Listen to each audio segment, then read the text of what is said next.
Vipi mambo, wadau wa filamu?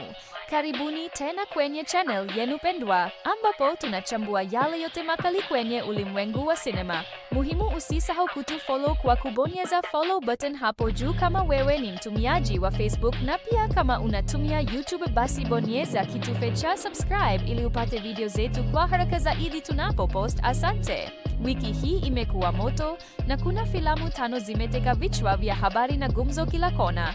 Kama uko tayari, twende kazi. Namba 5, tuna The Shadow's Gambit. Hii ni action thriller ya kijasusi ambayo itakufanya usitoke kwenye kiti chako. Sinikali zaidi ni pale mhusika mkuu akiwa amezingirwa kwenye paa la jengo refu, anatumia akili ya ziada na vitu vilivyomzunguka kuwashinda maadui 5 waliokuwa na silaha nzito. Ile mbilinge na jinsi anavyotumia mazingira ni bala. Tukipanda hadi namba 4, kuna Echoes of Yesterday. Hii ni drama ya kihistoria inayogusa moyo. Scene ambayo imewaliza wengine pale wahusika wakuu wawili, baada ya kutenganishwa na vita kwa miaka 10, wanakutana tena kwenye kituo cha treni. Yale machozi, ile furaha iliyochanganyika na maumivu.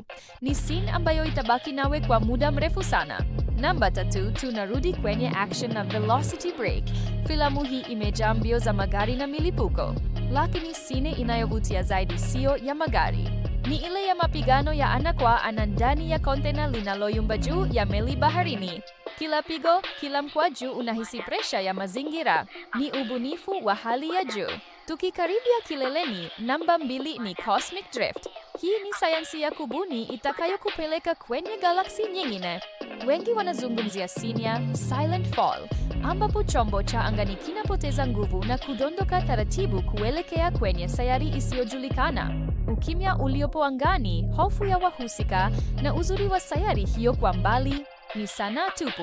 Na sasa namba 1, filamu iliyotikisa wiki hii ni The Crimson Masquerade. Hii ni filamu ya mafumbo na upelelezi. Scene iliyowachanganya na kuwavutia wengi ni ile ya kwenye sherehe ya kifahari ambapo kila mtu amevaa kinyago. Mpelelezi wetu anapogundua muuaji ni nani kwa kuangalia tu jinsi anavyoshika glasi yake ya mvinyo.